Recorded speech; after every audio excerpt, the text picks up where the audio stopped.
నాపై నువ్వు చూపిన ప్రేమ ఎంతో గొప్పదయా, కలలోనైనా నిన్ను మరువనలేనయ్యా.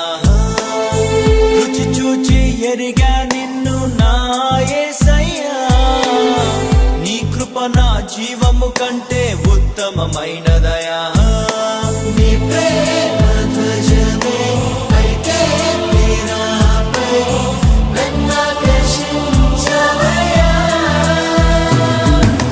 నువ్వు లేని నన్ను ఊహించలేను, నా యేసు నీవయ్యా. నా గుర్తింపంతా నీవే యేసయ్యా, నా ప్రాణం సర్వం నీవే యేసయ్యా. నేనేమయ్యుంటినో అందుకు కాదయ్యా, నా క్రియలను బట్టి అసలే కాదయ్యా.